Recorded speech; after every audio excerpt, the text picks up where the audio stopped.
The first notebook. Mine has been a life of much shame. I can't even guess myself what it must be to live the life of a human being. I was born in a village in the northeast, and it wasn't until I was quite big when I saw my first train. I climbed up and down the station bridge, quite unaware that its function was to permit people to cross from one track to another. I was convinced that the bridge had been provided to lend an exotic touch and to make the station premises a place of pleasant diversity, like some foreign playgrounds. I remained under this delusion for quite a long time, and it was for me a very refined amusement, indeed, to climb up and down the bridge. I thought that it was one of the most elegant services provided by the railways. When later I discovered that the bridge was nothing more than a utilitarian device, I lost all interest in it. Again, when as a child I saw photographs of subway trains in picture books, it never occurred to me that they had been invented out of practical necessity. I could only suppose that riding underground instead of on the surface must be a novel and delightful pastime. I have been sickly ever since I was a child and have frequently been confined to bed. How often, as I lay there, I used to think that uninspired decoration sheets and pillowcases make. It wasn't until I was about 20 that I realized that they actually served a practical purpose, and this revelation of human dullness stirred dark depression in me. Again, I have never known what it means to be hungry. I don't mean by this statement that I was raised in a well to do family. I have no such banal intent. I mean that I have had not the remotest idea of the nature of the sensation of hunger. It sounds peculiar to say it, but I have never been aware that my stomach was empty. When I was a boy, I returned home from school. The people at home would make a great fuss over me. You must be hungry. We remember what it's like, how terribly hungry you feel by the time you get home from school. How about some jelly beans? There's cake and biscuits too. Seeking to please, as I invariably did, I would mumble that I was hungry and stuff a dozen jelly beans in my mouth. But what they meant by feeling hungry completely escaped me. Of course, I do eat a great deal all the same, but I have almost no recollection of ever having done so out of hunger. Unusual or extravagant things tempt me, and when I go to the house of somebody else, I eat almost everything put before me, even if it takes some effort. As a child, the most painful part of the day was unquestionably mealtime, especially in my own home. At my house in the country, the whole family, we were about 10 in number, ate together, lined up in two facing rows at the table. Being the youngest child, I naturally sat at the end. The dining room was dark, and the sight of 10 or more members at the household eating their lunch or whatever the meal was in gloomy silence was enough to send chills through me. Besides, this was an old fashioned country household where the food was more or less prescribed, and it was useless even to hope for unusual or extravagant dishes. I dreaded mealtime more each day. I would sit there at the end of the table in the dimly lit room and, trembling all over, as with the cold, I would lift a few morsels of food to my mouth and push them in. Why must human beings eat 3 meals every day? That extraordinarily solemn faces they all make as they eat. It seems to be some kind of ritual. 3 times every day at the regulated hour the family gathers in this gloomy room. The places are all laid out in a proper order, and regardless of whether we're hungry or not, we munch our foods in silence, with lowered eyes. Who knows? It may be an act of prayer to propitiate whatever spirits may be lurking around the house. At times I went so far as to think in such terms. Eat or die, the saying goes, but to my ears it sounds like just one more unpleasant threat. Nevertheless, this superstition, I could only think of it as such, always aroused doubt and fear in me. Nothing was so hard for me to understand, so baffling, and at the same time so filled with menacing overtones as the commonplace remark, human beings work to earn their bread, for if they don't eat, they die. In other words, you might say that I still have no understanding of what makes human beings tick. My apprehension on discovering that my concept of happiness seemed to be completely at variance with that of everyone else was so great as to make me toss sleeplessly and groan night after night in my bed. It drove me indeed to the brink of lunacy. I wonder if I have actually been happy. People have told me really more times than I can remember, ever since I was a small boy, how lucky I was, but I have always felt as if I were suffering in hell.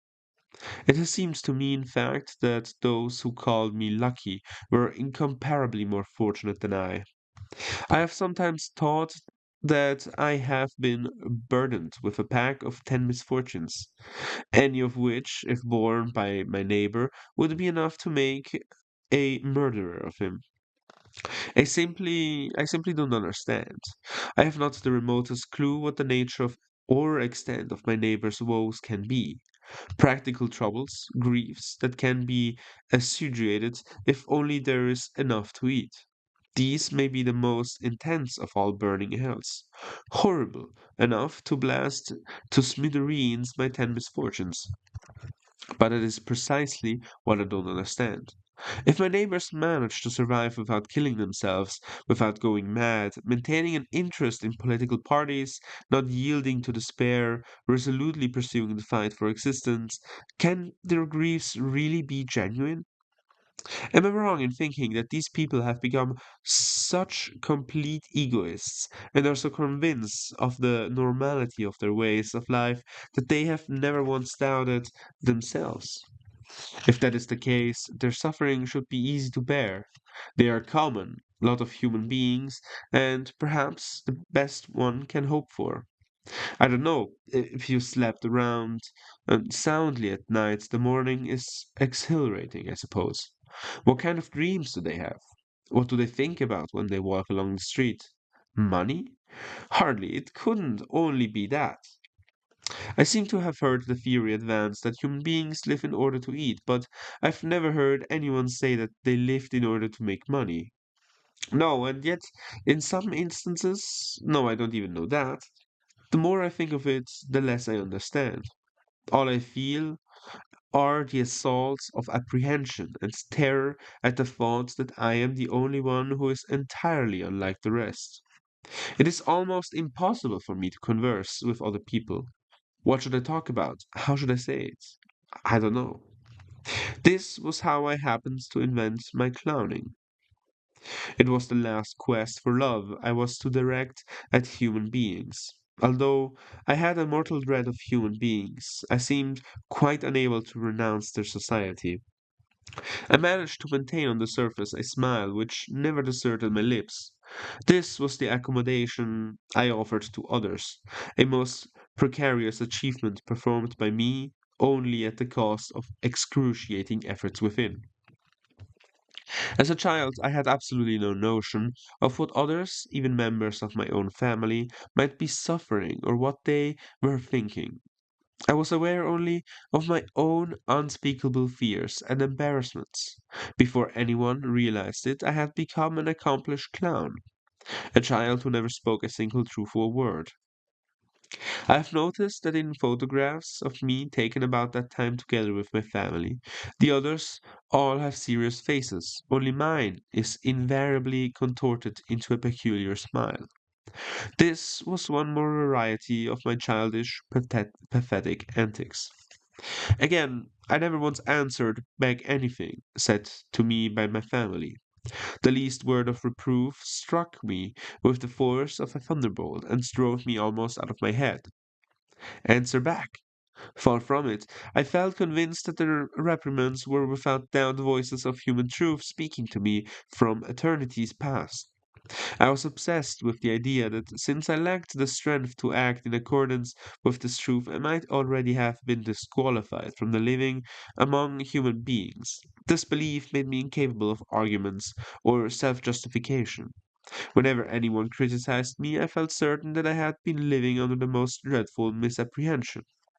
I always accepted the attack in silence, though inwardly so terrified as almost to be out of my mind.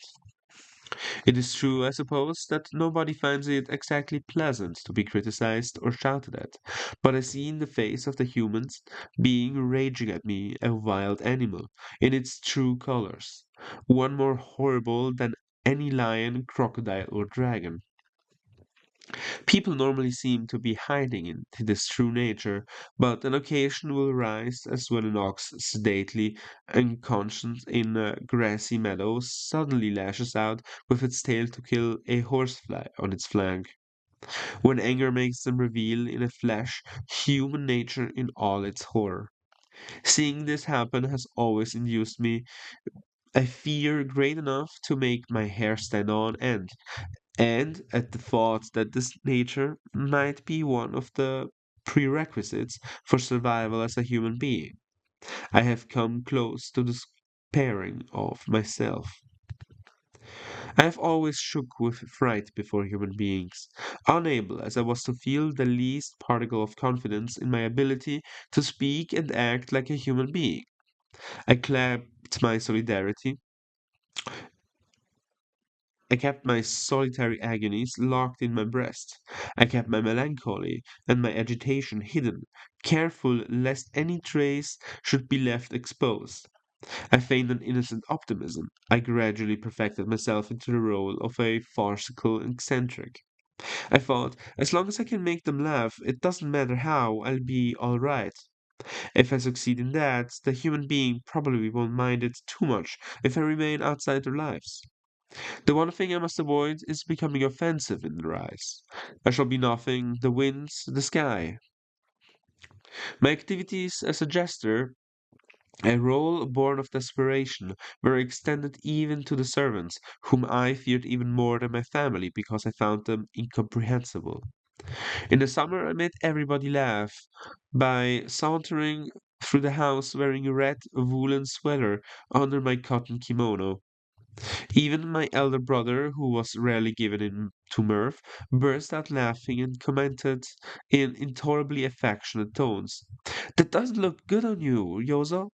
But for all my follies, I was not so insensitive to heat and cold as to walk around in a woolen sweater at the height of summer. I had pulled my little sister's leggings over my arms, letting just enough stick out at the opening of the sleeves to give the impression that I was wearing a sweater. My father frequently had business in Tokyo and maintained a town house for that reason. He spent 2 or 3 weeks of the month at a time in the city, always returning laden with a really staggering quantity of presents, not only for members of our immediate family, but even our relatives. It was a kind of hobby on his part. Once, the night before he was to leave for Tokyo, he summoned all the children to the parlor and smilingly asked us what present we could like this time, carefully noting each child's reply in his little book. It was most unusual for father to behave so affectionately with the children. "How about you, Yuzo?" he asked, but I could only stammer uncertainly. Whenever I was asked what I wanted, my first impulse was to answer nothing. The thought went through my mind that it didn't make any difference, that nothing was going to make me happy. At the same time, I was congenitally unable to refuse anything offered to me by another person, no matter how little it might suit my tastes. When I hated something, I could not pronounce the words "I don't like it." When I liked something, I tasted it hesitantly, furtively, as though it were extremely bitter.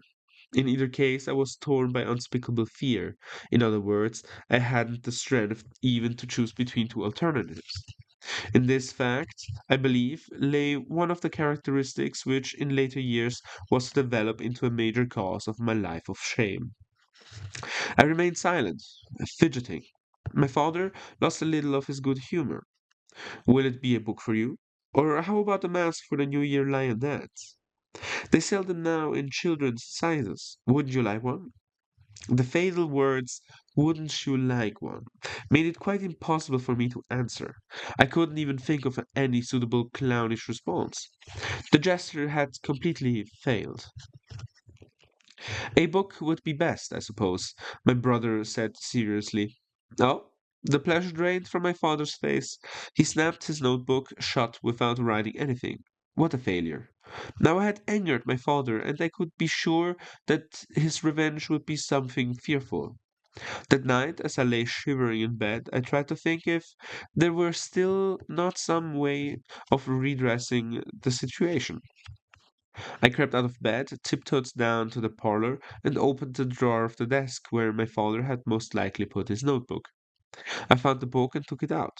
I riffled through the pages until I came up to the place where he had jotted down our requests for presents. I licked the notebook pencil and wrote in big letters "Lion Mask." This accomplished, I returned to my bed. I had not the faintest wish for a lion mask. In fact, I would actually have preferred a book. But it was obvious that father wanted to buy me a mask, and my frantic desire to cater to his wishes and restore his good humor had emboldened me to sneak into the parlor in the dead of night. This desperate expedient was rewarded by the great success I had hoped for. When, some days later, my father returned from Tokyo, I overheard him say to mother, in his loud voice, I was in the children's room at the time. What do you think? I found I opened my notebook in a toy shop. See, somebody has written here lion mask. It is not my handwriting. For a minute I couldn't figure it out.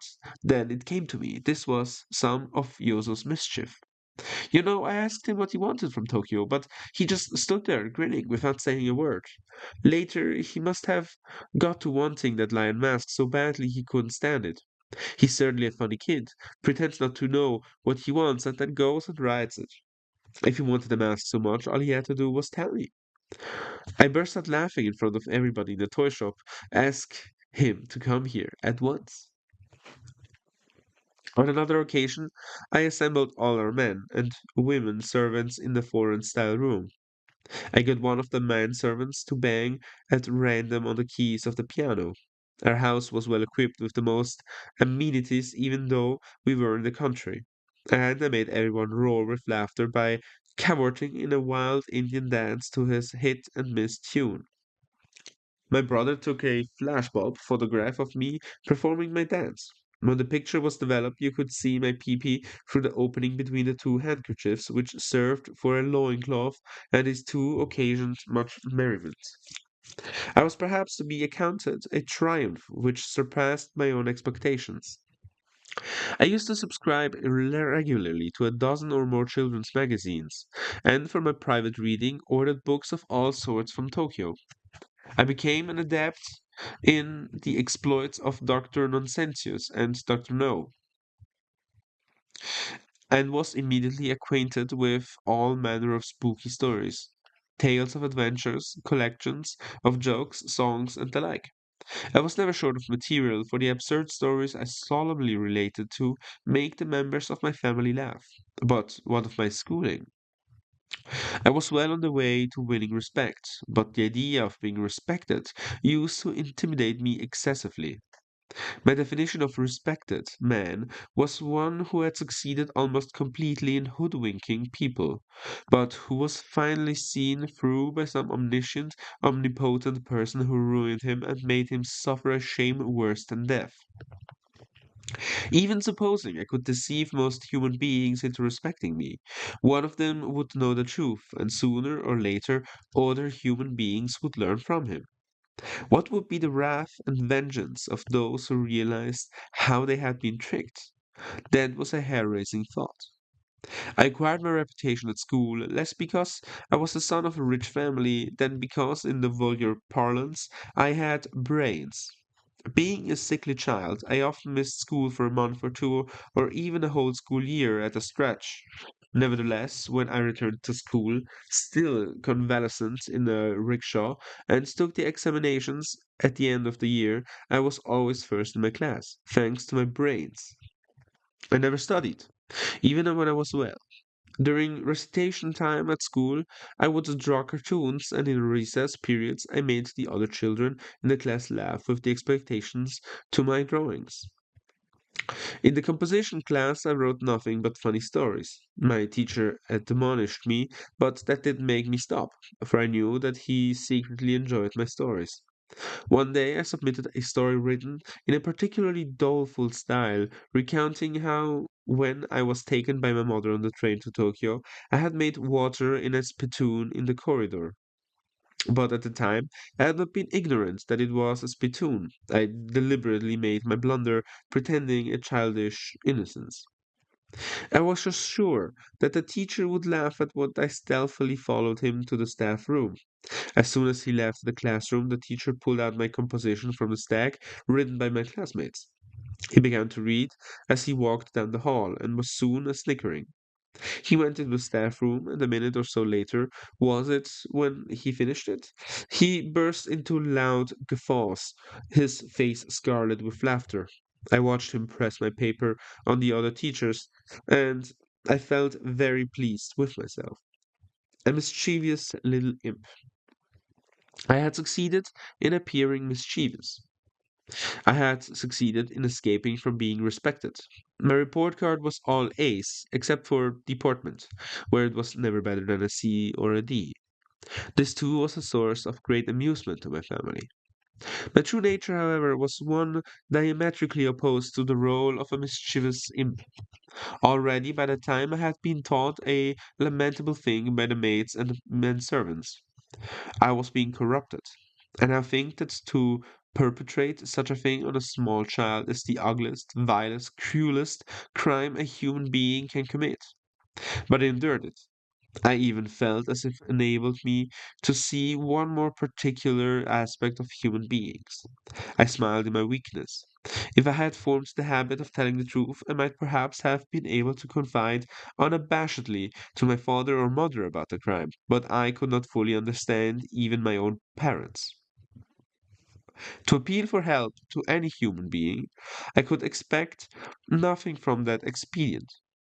Supposing I complained to my father or my mother, or to the police, the government, I wondered if in the end I would not be argued into silence by someone in good graces with the world, by the excuses of which the world approved.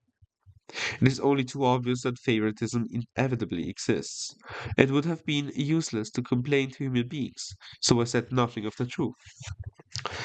Felt I had no choice but to endure whatever came my way and go on playing the clown. Some perhaps will deride me. What do you mean by not having faith in human beings? When did you become a Christian anyway? I fail to see, however, that the distrust for human beings should necessarily lead directly to religion. It is not true, rather, that human beings, including those who may now be deriding me, are living in mutual distrust, giving not a thought to God or anything else. There was something that happened when I was a small boy. A celebrated figure of the political party to which my father belonged had come to deliver a speech in our town, and I had been taken by the servants to the theatre to hear him. The house was packed. Everybody in town who was especially friendly to my father was present and enthusiastically applauding. When the speech was over, the audience filtered out in threes and fives into the night. As they set out for home on the snow-covered roads, they were scathingly commenting on the meeting. I could distinguish among the voices those of my father's closest friends, complaining in tones almost of anger about how inept my father's opening remarks had been, and how difficult it was to make head or tail out of the great man's address. Then this man stopped by my house, went into our parlor, and told my father with expression of genuine delight on their faces that a great success the meeting had been. Even the servants, when asked by my mother about the meeting, answered as if it were their spontaneous thought that it had been really interesting. These were the self-same servants who had been bitterly complaining on the way home that political meetings are the most boring thing in the world. This, however, is only a minor example. I am convinced that human life is filled with many pure, happy, serene examples of insincerity, truly splendid of their kind, of people deceiving one another without, strangely enough, any wounds being inflicted, of people who seem unaware even that they are deceiving one another. But I have no special interest in instances of mutual deception. I myself spent the whole day long deceiving human beings with my clowning. I have not been able to work up much concern over the morality prescribed in textbooks of ethics under such names as righteousness. I find it difficult to understand the kind of human being who lives or who is sure he can live purely happily, serenely, while engaged in deceit. Human beings never did teach me that abstruse secret. If I had only known that one thing, I should never have had to dread human beings so, nor should I have opposed myself to human life, nor tasted such torments of hell every night. In short, I believe that the reason why I did not tell anyone about the loathsome crime perpetrated on me by the servants was not because of distrust for human beings, nor, of course, because of Christian learnings, but because the human beings around me had rigorously sealed me off from the world of trust or distrust. Even my parents at times displayed attitudes which were hard for me to understand. I also have the impression that many women have been able, instinctively, to sniff out this loneliness of mine, which I confided to no one. And this, in later years, was to become one of the causes of my being taken advantage of in so many ways. Women found in me a man who could keep a love secret.